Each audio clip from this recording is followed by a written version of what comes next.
18 లక్షల ఇండ్లు మీ ఇండ్లన్నీ నిషేధిత జాబితాలోకి వెళ్ళిపోతున్నాయి. అంటే ఇంకా ఆ ఇంటి మీద మొన్ననే ముఖ్యమంత్రి రేవంత్ రెడ్డి ఒక మాట చెప్పాడు, మీరు గనక నేను చెప్పినట్టు వినకపోతే మీ ఇండ్లను జీరో వాల్యూ చేసేస్తాను అన్నారు. జీరో వాల్యూ అని అంటే ఒకటి మిమ్మల్ని బఫర్ జోన్లోకి పంపించినా దానికి జీరో వాల్యూ, ఇంకొకటి నిషేధిత జాబితాలోకి పంపించినా దాన్ని జీరో వాల్యూ. మనం ఒక ఇల్లు రెండు ఇల్లు మూసిలో కూల్ చేస్తేనే ఇంత అన్యాయము అక్రమము అరాచకము అని అంటుంటే ఇప్పుడు ఒక్కొక్క గ్రామంలో 150 నుంచి 200 ఇండ్లు ఈ నిషేధిత జాబితాలోకి వెళ్ళబోతున్నాయట. తాతలు ముత్తాతలు కట్టుకునే ఇండ్లకు ఎసరట. ఇంకా ఇది మా ముత్తాత నుంచెలు వచ్చింది, మా తాత నుంచెలు వచ్చింది, మా నాయన, మా కుటుంబము, మా హెరిటేజ్, మా వారసత్వం ఇవేమి చెల్లవు. వచ్చుడే కూల్చుడే తర్వాత సంగతి మాట్లాడుకుందాం. ఎందుకంటే ఇప్పుడు మనకు హైడ్రా ఉన్నది, మీ దగ్గర పత్రము ఉన్నది అని అంటే మా దగ్గర ఆల్రెడీ వేరే ఒక కౌంటర్ ఓపెన్ చేశాము, ఆ కౌంటర్కి వెళ్ళండి, ఫీజు కట్టండి, మీ పత్రాలు ఇవ్వండి, అక్కడి నుంచి ముద్ర వేసుకొని ఎస్ వీళ్ళు మన కౌంటర్లో ఫీజు చెల్లించారు అని రసీదు తీసుకొని రండి, అప్పుడు నిషేధిత జాబితా నుంచి బయటికి తీసుకొస్తాం. ఈ పద్ధతిలో ఇళ్లను కూల్చడము, ఇంట్లో ఉన్న మనుషులకు నిద్ర లేకుండా చేసే కార్యక్రమాన్ని రేవంత్ రెడ్డి చేపట్టింది.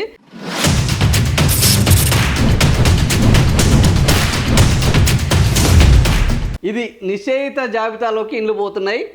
నాన్ అగ్రికల్చర్ ఆస్తులను గుడ్డిగా బ్లాక్ లిస్ట్ చేర్చేసిన రెవెన్యూ అధికారులు. సో అగ్రికల్చర్ ల్యాండ్లను కాదు, నాన్ అగ్రికల్చర్ అంటే వ్యవసాయేతర ఏవైతే ఉన్నాయో, వ్యవసాయేతర అంటే ఏంది, నివాసాలు, పరిశ్రమలు, మిగతా అంశాలు. సో అందులో నివాసాలు పరిశ్రమలను గుడ్డిగా ఇది ఎందులో మనకు 1006 వెలుగులో ఉన్నది, ఇది ప్రభుత్వ అధికారిక పత్రిక.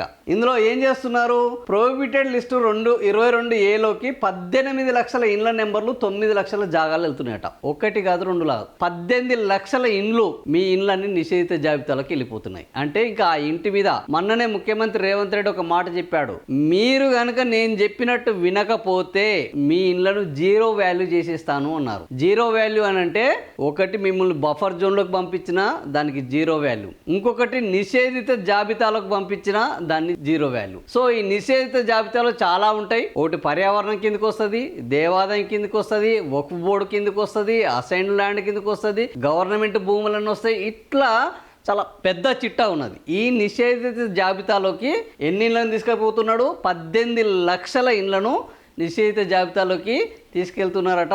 మీ ఇల్లు ఈ జాబితాలో ఉందో లేదో ఇప్పుడు అర్జెంటుగా చూసుకోవాల్సిన అవసరం ఉన్నది.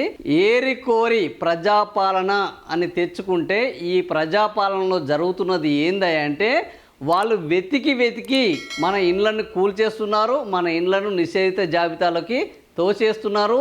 ఇంట్లలో ఉన్న మనుషులను బయటికి తీసుకొచ్చి ఆగమాగం చేసి నివాసాలు లేని నిరుపేదలుగా మారుస్తున్నారు. ప్రతి గ్రామంలో యావరేజ్గా 150 నుంచి 200 ఇండ్ల దానికి ఈ లిస్టులోకి వెళ్తాయట.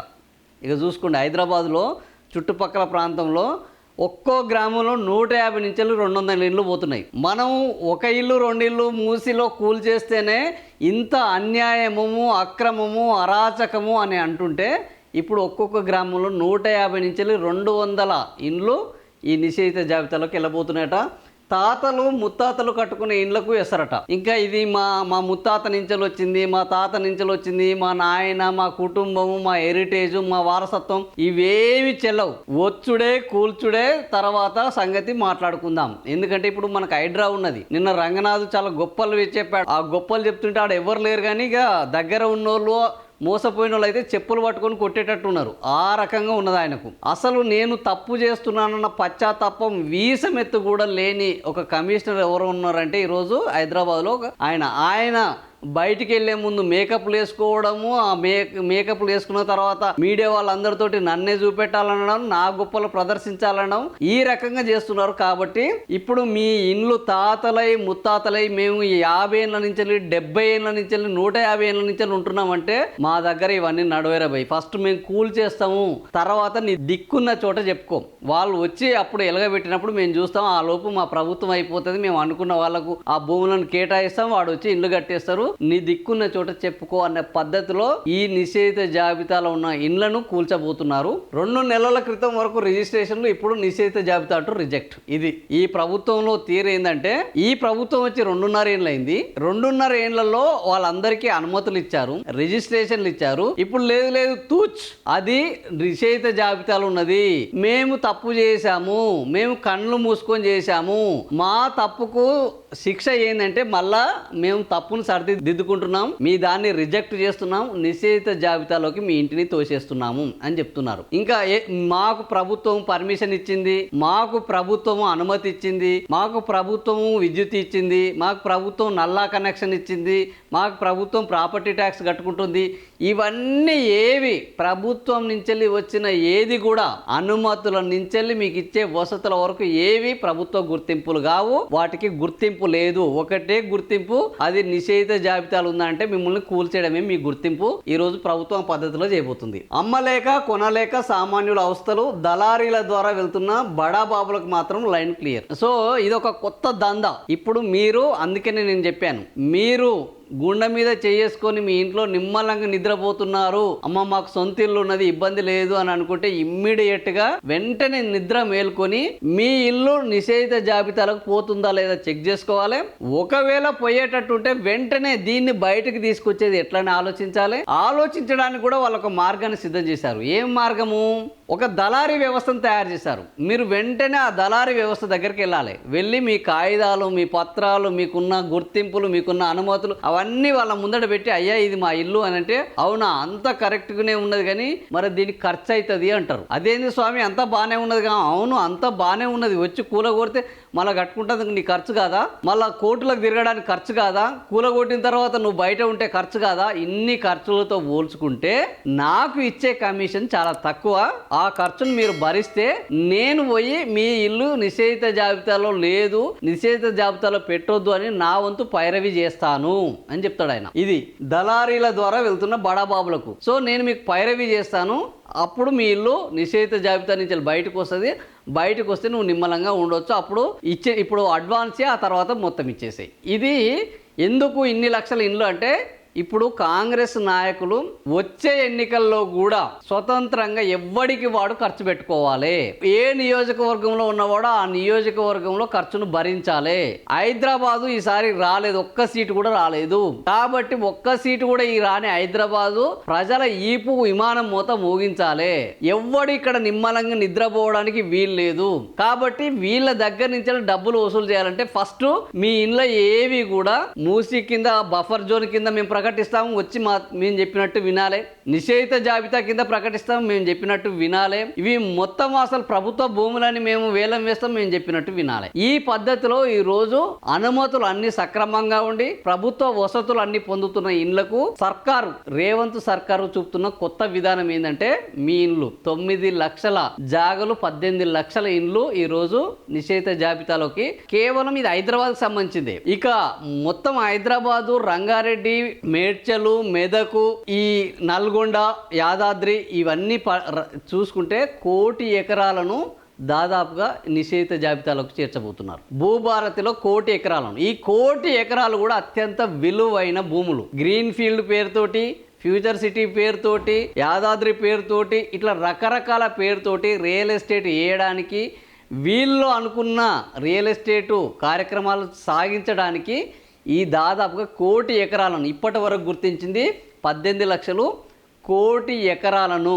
ఈరోజు 1 కోటి ఎకరాల స్థలాన్ని నిషేధిత జాబితాలోకి, భూభారతిలోకి పంపించి ఈ 1 కోటి ఎకరాలకు రేపు మీ దగ్గర ఉన్న పత్రాలు తీసుకురండి. మీ దగ్గర పత్రాలు లేదు, మా తాత సంపాదించింది, మా ముత్తాత సంపాదించింది, మేము 70 ఏళ్ళ నుంచి ఇక్కడనే ఉంటున్నాము అంటే మాకు తెలియదు, అది జాబితాలోకి వెళ్తుంది. మీ దగ్గర పత్రము ఉన్నది అని అంటే, మా దగ్గర ఆల్రెడీ వేరే ఒక కౌంటర్ ఓపెన్ చేశాము, ఆ కౌంటర్కి వెళ్ళండి, ఫీజు కట్టండి, మీ పత్రాలు ఇవ్వండి, అక్కడి నుంచి వెళ్ళి ముద్ర వేసుకొని ఎస్ వీళ్ళు మన కౌంటర్లో ఫీజు చెల్లించారు అని రసీదు తీసుకొని రండి. అప్పుడు నిషేధిత జాబితా నుంచి వెళ్ళి బయటికి తీసుకొస్తాం. ఈ పద్ధతిలో ఇళ్లను కూల్చడము, ఇంట్లో ఉన్న మనుషులకు నిద్ర లేకుండా చేసే కార్యక్రమాన్ని రేవంత్ రెడ్డి చేపట్టింది. మీరు పారా హుషార్ అని అనుకోకపోతే మీ ఇల్లు కూలిపోవడం ఇంకా ఎవరో ఆపలేరు. సొంత ఇల్లు లేదా స్థలం ఉంటే అవసరాల కోసం అమ్ముకుందామంటే ఇక అమ్మలేరు. ఎందుకు అని అంటే వీటిని నిషేధిత జీరో వాల్యూ చేస్తానని చెప్పారు. అసలు తెలంగాణలో రేవంత్ రెడ్డి వచ్చిన తర్వాత ఇప్పటికే రియల్ ఎస్టేట్ వాల్యూ మొత్తం పడిపోయింది. ఇంకా దాని గురించి ప్రత్యేకంగా చెప్పాల్సిన అవసరం లేదు. ఇప్పుడు ఏం చేస్తున్నాడంటే ఇప్పుడు ఆ పడిపోయిన దాంతో పాటు మీకు ఉన్న ఇండ్లని కూడా సరే ఎప్పుడో ఒకసారి పెరగకపోతుందా అనే ఒక కొంత ఆశతోటి ఉంటాడు. హైదరాబాద్లో ఉన్నవాడు ప్లాట్ అమ్ముకోలేనివాడు ఇప్పుడు ఏం చేస్తున్నాడంటే డైరెక్ట్గా దాన్ని జీరో వాల్యూ చేసేస్తానంటారు. అంటే ఇక నువ్వు భవిష్యత్తులో కాదు ఇంకెప్పటికీ దాన్ని అమ్మలేవు, కొనలేవు, దాని మీద ఆశలు పెంచుకోలేవు. ఆ పరిస్థితి మీ ఇంటి ఇల్లు స్థలాన్ని జీరో వాల్యూ చేస్తామంటున్నారు. కొత్తగా ఇండ్లు జాగాలు కొనుగోలు చేద్దామన్నా కొనలేరు. రాష్ట్ర వ్యాప్తంగా లక్షలాది ఇండ్ల జాగాలు అకారణంగా నిషేధిత ఆస్తుల జాబితాలోకి వెళ్తున్నాయి. దీనికి ఏం కారణం ఏంటో ఏం లేదు. ఎందుకు వెళ్తున్నాయా అంటే కూడా అరే గీడొకటి అది తీసుకొస్తున్నాము,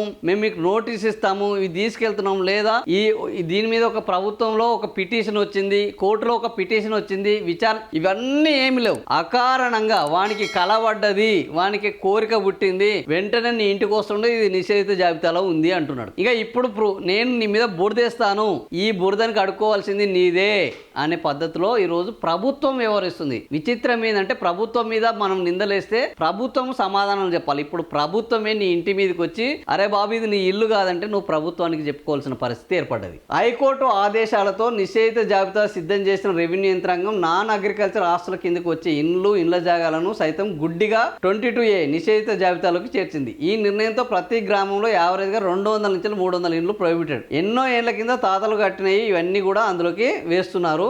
ఏంది ఇప్పుడు రిజిస్ట్రేషన్ ఆఫీస్లో రెడ్ మార్క్ చూపిస్తూ లావాదేవీలకు ఆల్రెడీ మీ ఇల్లు రెడ్ మార్క్లో ఉందట చూసుకోండి పోయి ఆడికి. ఇది సంగతి. ఇవి పైసలు ఇచ్చిన వాళ్ళకు లైన్ క్లియర్. ఒకసారి 22A జాబితాలో పడిన ఆస్తిని బయటకు తేవడం అంటే సామాన్యుడికి ప్రాణాలు తోడేయడం లాంటిదని స్పష్టం. ఈ ప్రక్రియని సరళీకృతం చేయాల్సిన ప్రభుత్వం దరఖాస్తులను పరిష్కరించడంలో మీనమేషాలు లెక్కిస్తూ తీవ్ర కాలయాపన చేస్తుంది. ఇదే అదునుగా రెవెన్యూ రిజిస్ట్రేషన్ శాఖల చుట్టూ దళారీ వ్యవస్థ పంజాబ్ విసురుతోంది. లిస్టు నుంచి పేరు తొలగించాలంటే ఆస్తి విలువలో సగం డబ్బులు, మీ ఆస్తి విలువలో సగం డబ్బులు లంచం ఇవ్వాలంట.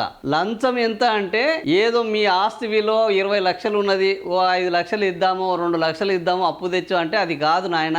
మీ ఆస్తి విలువ 20 లక్షలు ఉంటే లంచము 10 లక్షలు ఇస్తే మీ ఆస్తి బయటకు వస్తుంది, లేకపోతే నేలమట్టం అవుతుంది. ఆస్తి విలువ లంచం సగం డబ్బులు ఇవ్వాలట. పైసలు ఇచ్చుకున్న బడాబాబుల ఆస్తులు రాత్రికి రాత్రే నిషేధిత జాబితా నుంచి మాయమై రిజిస్ట్రేషన్లకు క్లియర్ అవుతున్నాయి. కానీ చేతిలో చిల్లి గవ్వలేని పేదలు మాత్రం న్యాయం కోసం ఏళ్ల తరబడి పోరాడుతూ న్యాయస్థానాలను ఆశ్రయించాల్సి వస్తుంది. సో ఇది పద్ధతి. ఇంకా సగం ఇండ్లు రెవెన్యూ అధికారుల నిర్వాహకం వల్ల మహబూబ్ నగర్ జిల్లా జడ్చర్లలో కూడా ఒకరిద్దరి కాదు సగం ఇండ్లు. ఇదేది ముఖ్యమంత్రి సొంత ఉమ్మడి జిల్లా ప్రాతినిధ్యం వహిస్తున్న ఇది మహబూబ్ నగర్ లో జడ్చర్లలో అనిరుద్ధ్ రెడ్డి అని ఒక ఆయన ఉంటాడు. ఆడ నేను ఇంత పొడుగు అని చెప్తుంటాడు.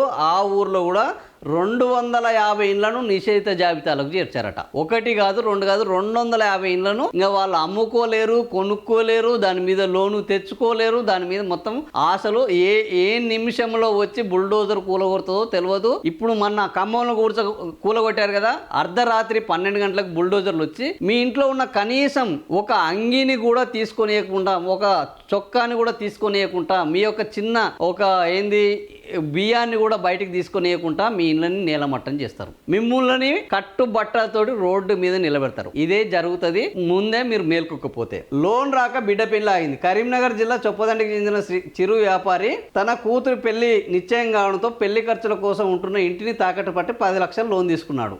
లోన్ తీసుకున్నాను బ్యాంక్ వెళ్ళాడు. 15 ఏళ్ల క్రితం అన్ని లింకు డాక్యుమెంట్లు సరి చూసుకొని కొనుక్కున్న ఆ ఇంటి పత్రాలను బ్యాంకు లాయర్ పరిశీలించి ఈ ఆస్తి ఉన్న సర్వే నెంబర్ను రెవెన్యూ అధికారి పొరపాటున వక్ఫ్ ఎండోమెంట్ కింద 22A చేర్చారట. దీంతో ఆ ఇంటిపై ఎలాంటి లోన్ ఇవ్వలేమని బ్యాంక్ మేనేజర్ స్పష్టం చేశాడు. ఇది పరిస్థితి. సో ఇప్పుడు మీ ఇల్లు 22A కింద ఉన్నదా లేదా అని తెలుసుకోవాలంటే మీరు ఒక లోన్కి అప్లై చేసుకోండి. లేదు అని అంటే ఆ రిజిస్ట్రేషన్ పరిధిలోకి వెళ్ళి ఆ ఇంటిని అమ్మడానికో లేకపోతే కొనడానికో లేకపోతే వేరే వాళ్ళకు ట్రాన్స్ఫర్ చేయడానికో ఒక ప్రయత్నం చేయండి. అప్పుడు మీ ఇల్లు 22A కింద ఉన్నదా లేదా అనేది మీకు తెలుస్తుంది. సో ఈ రకంగా ఊర్లే మొత్తము 22A జాబితా కింద మీ ఇండ్లని కూల్చే కార్యక్రమాన్ని, మీ ఇండ్లకు విలువ లేకుండా చేసే కార్యక్రమాన్ని, మీ ఇండ్లకే కాదు మీ జీవితానికి విలువ లేకుండా చేసే కార్యక్రమాన్ని అద్భుతంగా చేపట్టింది ఎవరు అని అంటే ప్రజాపాలనలో ప్రజల యొక్క ఆర్తనాదాలు, వాళ్ళ యొక్క రోదనలు, వాళ్ళ యొక్క ఏడుపులే లక్ష్యంగా ఈరోజు సర్కార్ పనిచేస్తున్నది.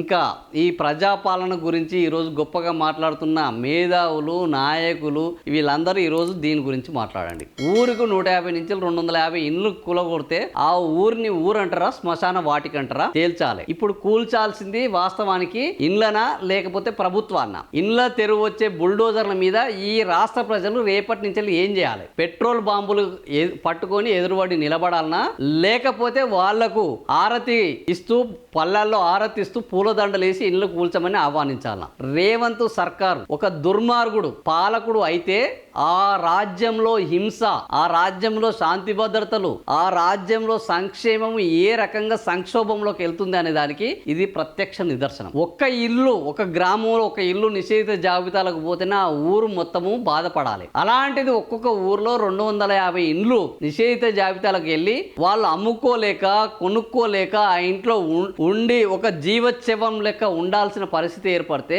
ఆ ప్రభుత్వాన్ని ఏం చేయాలి? అక్కడ ఉన్న స్థానిక ప్రతినిధులను ఏం చేయాలి? ఆ ఎమ్మెల్యేలను ఏం చేయాలి? ఒక్కొక్కరిని వెంటబడి కొట్టాలి. మిమ్మల్ని ఎన్నుకున్నది ఇందుకేనారా అని. అట్లా అయితే తప్ప ఈ ఇండ్లని ఈ నిషేధ వీళ్ళు లంచాలకు మరిగి మీ ఇండ్లను అకారణంగా నిషేధిత జాబితాలకు పంపిస్తాము, మీరు లంచాలు ఇస్తే మళ్ళీ నిషేధిత జాబితాల నుంచి అసలు నిషేధిత జాబితాలో పెట్టడానికి నోటీస్ ఎవడిచ్చాడు? తీయడానికి ప్రాసెస్ ఏంది? ఇవన్నీ ఒక చట్టము అనేది రాష్ట్రంలో పనిచేయట్లేదు.